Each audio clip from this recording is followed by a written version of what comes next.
कन्यन के सब खाता बंद है, कन्या गई घबराई है, महंगाई ने कमर तोड़ दी, खर्चा हाई फाई है। हो गए पीएम। अरे मैडम, ऐसा प्रधानमंत्री नहीं चाहिए जो 8 बार में 800 से ज्यादा बार रो चुका हो, ऐसा प्रधानमंत्री चाहिए।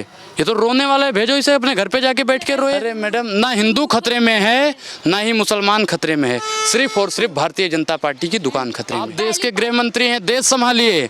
राम मंदिर के महंत नहीं हो जो कपाट खोलोगे। अच्छा, राम को कौन लाया था? बीजेपी वाले लाए थे, बीजेपी के दलाल लाए थे जो कह रहे हैं राम को लाए हैं। कन्हैया मित्तल जिसने गा दिया, शर्म आनी चाहिए उसे। तेल बेच दिया, रेल बेच दिया, बिका हवाई अड्डा, और ये सब बिकता देख के खुश हैं अपने जेपी नड्डा। महंगाई की मारी जनता करती हाहाकार, कहाँ सोया है चौकीदार। कहते थे ना चौकीदार हैं। महंगाई बेरोजगारी इतनी है तो कहाँ धंस गए हो? आइए बोलिए। बिल्कुल, युवाओं को रोजगार नहीं दे सकते अगर, तो सीएम हेमंत से कह दिया गया कि हाँ पट जाइए, गद्दी छोड़ दीजिए। तो हम तो प्रधानमंत्री जी से भी कहना चाहते हैं कि 2 करोड़ रोजगार नहीं दे पाए तो आप गद्दी खाली कर दीजिए। झारखंड में जाके मुंह फाड़ देते हैं अमित शाह जी। ये भूल जाते हैं कि जो हमारे आका हैं, जो हमारे प्रधानमंत्री जी हैं, वो खुद नौकरी नहीं दे पाते। उन्होंने क्या कहा था, हर साल 2 करोड़ रोजगार देंगे। 8 साल में 16 करोड़ रोजगार हो जाते। 7 लाख दिया है इन्होंने। तो कुर्सी छोड़िए, आप कुर्सी छोड़िए ना। हेमंत जी का तो आप छुड़वा रहे हो कुर्सी, अच्छी बात है, चलो। जो नहीं दे रहा है रोजगार उसको कुर्सी छोड़नी चाहिए, हम भी मानते हैं। लेकिन प्रधानमंत्री जी क्या कुर्सी छोड़ेंगे? गृह मंत्री जी प्रशासन को मजबूत नहीं कर पा रहे हैं, क्या गद्दी छोड़ेंगे? जीत हासिल कर रहे हैं, हर राज्यों में आ जाते हैं बार बार। हैं? वो तो मैडम गलती से आ जाते हैं, हिंदू मुसलमान की राजनीति से आ जाते हैं। वास्तविक मुद्दों पे लड़ाई लड़ेंगे ना तो इनकी 29 राज्य है ना, 29 सीट भी नहीं आने वाली। अगर ईमानदारी से वास्तविक मुद्दों पर ये सरकार लड़ाई लड़े तो। कौन से वास्तविक मुद्दे? महंगाई। विकास के नाम पर वो मैदान में जाते हैं, विकास पे जीत हासिल कर लेते हैं बार बार। मैडम, इनसे बोलिए कि अभी 9 राज्यों में चुनाव है, वहाँ पे अगर ये जाएं और ये बोलें कि अगर मैंने हर साल 2 करोड़ रोजगार दिया हो तो ही मुझे वोट दो, मैंने अगर 21 एम्स बनाया हो तो ही मुझे वोट दो, 100 स्मार्ट सिटी बनाया हो तो ही वोट दो। हिम्मत है बोलने की? क्या ना देश को मजबूत बना दिया। देश कमजोर कब था मैडम? आपको लगता है कि हमारा देश कमजोर था? मोदी जी के आने के बाद सुरक्षा मिल गई देश को। अच्छा, इससे पहले देश असुरक्षित था? 2014 से पहले आप असुरक्षित महसूस करते थे? भैया 2014 से पहले मैडम, 2014 से पहले बहन बेटियां अपने आप को सुरक्षित महसूस करती थी, क्योंकि कांग्रेस में ऐसे भ्रष्ट नेता नहीं थे। और 2014 से देख लो आज तक कि बीजेपी के नेता ही बहन बेटियों को नोचने का काम करते हैं। इनको हटाओ, बेटी बचाओ। इन्होंने क्या कहा था कि बस सत्ता में आ जाते, 2024 का आगाज कर दिया। और राम मंदिर सबसे बड़ा प्लस पॉइंट रहा है बीजेपी के लिए। अरे गृह मंत्री जी, अमित शाह जी, आप देश के गृह मंत्री हैं, देश संभालिए। राम मंदिर के महंत नहीं हो जो कपाट खोलोगे।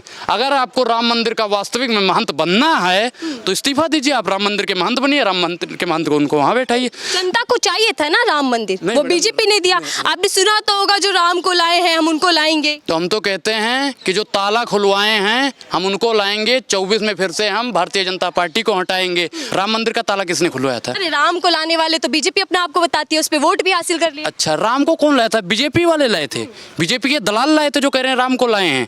कन्हैया मित्तल जिसने गा दिया, शर्म आनी चाहिए उसे। उसने भगवान का अपमान किया है, माता कैकेयी का, माता सुमित्रा का, माता उनका कौशल्या का अपमान किया है, गाली देने का काम किया है।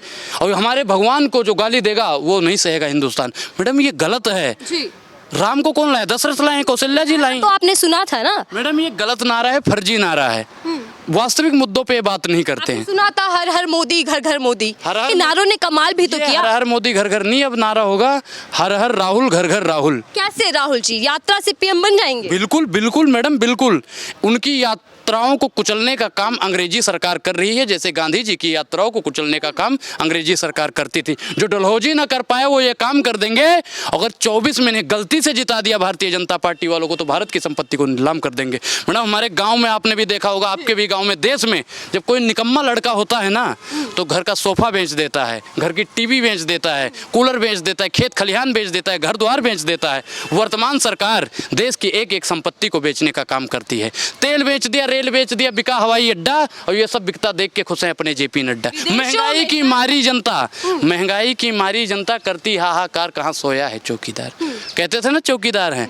महंगाई बेरोजगारी इतनी है तो कहाँ धंस गए हो? आइए बोलिए। बिल्कुल, विदेश आज हमसे सलाह ले रहे हैं, विदेशों में मजबूती है हमारे देश में, किस बात की डंका सलाह बज ले रहा है पीएम मोदी का। किस बात की सलाह ले रहा है? इनके मुख्यमंत्री हैं, अपने आप बरगलाने लगते हैं, तो विदेश के लोग इनसे सलाह लेंगे जब इन्हीं के मंत्रीगण इनसे सलाह नहीं लेते हैं। अच्छा, विदेश में अगर लेते हैं, मैं मानता हूँ 1 मिनट के लिए आपने कहा तो क्या नहीं सर, खबरें आ रही हैं ऐसी, खबरें आ कि रही हैं? पीएम मोदी इतना बड़ा लोकप्रिय चेहरा है कि आज उससे विदेश भी सलाह तो मनोज मित्तल और कन्हैया, वो क्या नाम है, कुलदीप सेंगर ने प्रधानमंत्री जी से या वर्तमान सरकार से सलाह लेके ये काम किया था। मानते हो ना, ये भी खबरें चलनी चाहिए ना। आप मानते हो ना कि विदेश में अगर वो सलाह देते हैं तो अपने विधायकों को, अपने मंत्रियों को, अपने सहयोगियों को बिल्कुल देते होंगे ना। तो जो यहाँ पे महिला सशक्तिकरण का बात करते हैं और महिलाओं को नोचने का काम करते हैं, तो इसका मतलब कि आप कह रहे हो कि प्रधानमंत्री जी ये सब कह के भिजवाते हैं इन लोगों को। मैडम ये गलत, दिखते हैं ना भावुक ऐसा प्रधानमंत्री। ऐसे मंच आए जब भावुक हो गए पीएम अरे मैडम, ऐसा प्रधानमंत्री नहीं चाहिए जो 8 बार में 800 से ज्यादा बार रो चुका हो। ऐसा प्रधानमंत्री चाहिए। ये तो रोने वाला है, भेजो इसे अपने घर पे जाके बैठ के रोए। ऐसे प्रधानमंत्री की जरूरत नहीं है। तो कैसे 2024 नजदीक है, एक तरफ राम मंदिर और एक तरफ बेरोजगारी, महंगाई, कौन किस पे हावी हो पाएगा? मैडम, महंगाई बेरोजगारी ही मेन मुद्दा है। राम मंदिर तो जनता नकार देती है इन मुद्दों को। मैडम, जनता नहीं नकारती। अब जनता 2024 में भारतीय जनता पार्टी के दलालों को नकारेगी जो वास्तविक मुद्दों से भटकाने यूपी के वक्त भी हमने देखा किसान बड़ा मुद्दा रहा, बेरोजगारी पर जनता परेशान रही, लेकिन गायब हो गए। सिर्फ एक राम के नाम पर वोट बीजेपी को हासिल मैडम हुआ। क्या कह रहा हूँ कि ये वर्तमान सरकार हिंदू मुस्लिम की राजनीति करती है। धर्म की राजनीति जब तक होती। सब योजनाएं आती है तो सबके लिए आती है, सबका साथ सबका विकास नारा दिया सरकार ने। अच्छा, इनके कितने लोकसभा में कितनी सीटें हैं? बाकी राज्यों में कह दे। मोदी के सामने टिक पाएंगे राहुल गांधी? बिल्कुल 100%, 1001%। में एकता नहीं है। विपक्ष में एकता नहीं है। जो पत्रकार को नहीं झेल पाया वो राहुल गांधी की शक्तियों को झेल पाएगा? मैडम, एक पत्रकार को सिर्फ नहीं झेल पाए हैं प्रधानमंत्री जी। चेहरे पर ही जीत हासिल कर लेती है सरकार। नहीं, अब नहीं होगा। ये दोहरेपन का चेहरा अब खत्म हो गया है। चलिए, आप हिंदू हैं, हिंदू तो सुरक्षित है ना अब? तो हिंदू खतरे में कब था? बीजेपी तो बहुत नारे लगाई थी। अरे मैडम, ना हिंदू खतरे में है, ना ही मुसलमान खतरे में है। सिर्फ और सिर्फ भारतीय जनता पार्टी की दुकान खतरे में है। पहली पार्टी ऐसी है जो कहती है कि दशकों बाद किसी ने हिंदुओं के बारे में सोचा, हिंदुओं के लिए काम किया है। अच्छा, तो 86 में ये जब राम मंदिर का ताला खुला था तो उसमें मुसलमान लोग नमाज पढ़ने जा रहे थे। मंदिर हमारे लिए ही खुला था। आप वहाँ चले जाइए, हरिद्वार जाइए आप मैडम, हरिद्वार जाइए।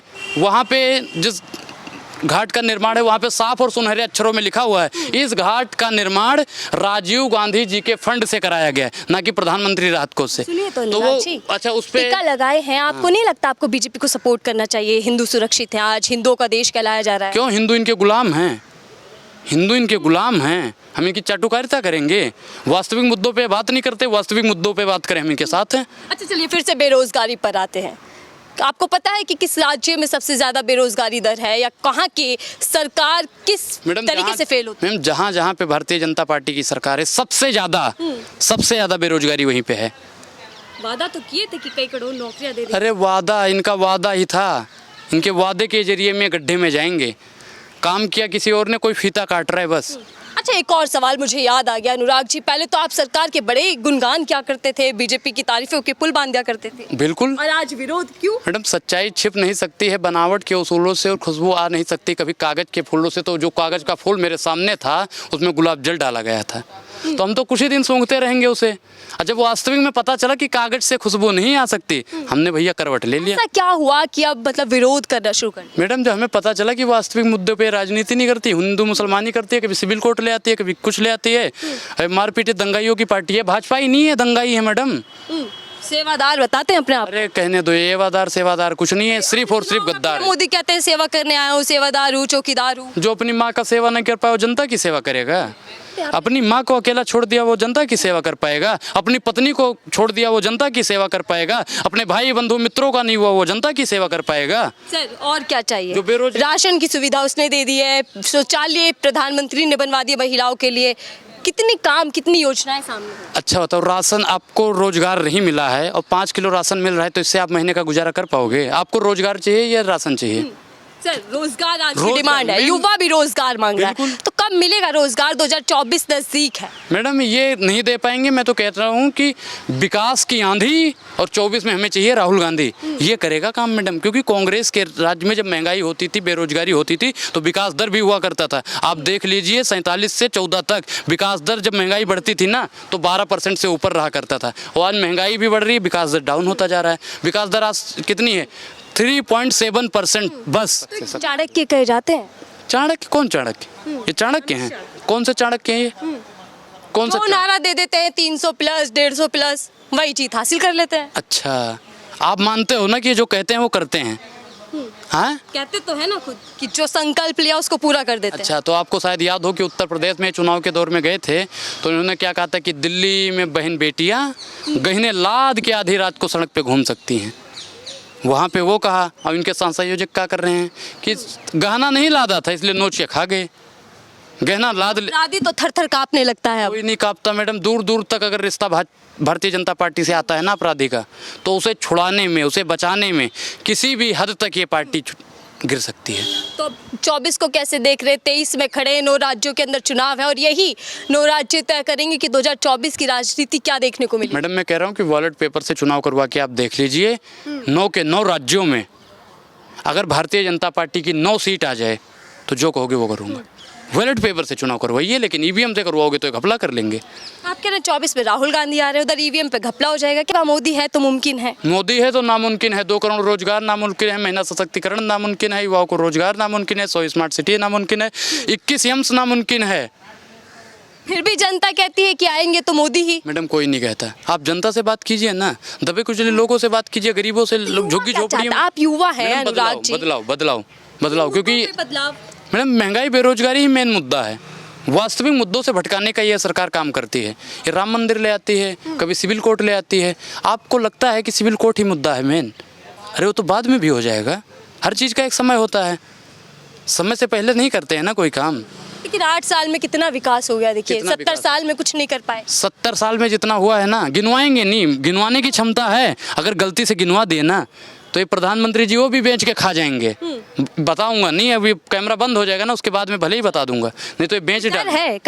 बिल्कुल बेच देंगे। ये बेच देंगे मैडम। चाय बेचते हुए इनके समर्थकों ने नहीं देखा, फिर भी मानते हैं चाय बेचा। और देश बेचते देख रहे, फिर भी नहीं मानने को तैयार है। आखिरी सवाल, बात खत्म करते हैं। राम मंदिर कितना असरदार होगा फिर से बीजेपी के लिए? 0%। बेरोजगारी हावी होगा? बिल्कुल। जनता मानेगी इसमें? बिल्कुल मैडम। महंगाई की मारी जनता करती हाहाकार, कहाँ सोया है चौकीदार। आप ऑफलाइन भी कुछ बता रहे थे, कोई गीत आपने लिखा था बेरोजगारी को लेकर, एक बार वो मोदी आपके राज में कटोरा दे दे हाथ में, मर जाई हमर बीबी बच्चा बाबा की सरकार में, कन्यन के सब खाता बंद है, कन्या गई घबराई है, महंगाई ने कमर तोड़ दी, खर्चा हाई फाई है, जिया बेकरार है, आई बहार है, आ जाओ मेरे राहुल गांधी, आपका इंतजार है। जय सिया राम। ठीक है, बहुत बहुत धन्यवाद। ये थे अनुराग जी। युवा चेहरा है और युवा इस बार परिवर्तन चाहता है, ऐसा ही कह रहा है। और यही टटोलने की कोशिश हम कर रहे हैं कि युवा क्या चाहता है और इस राजनीति को कैसे देख रहा है, कि मुद्दों पर राजनीति होनी चाहिए या फिर जो राजनीति अभी चल रही है विकास के नाम पर बीजेपी वोट हासिल कर लेती है, वही राजनीति को आगे बढ़ावा देना चाहिए। फिलहाल के लिए दीजिए इजाजत।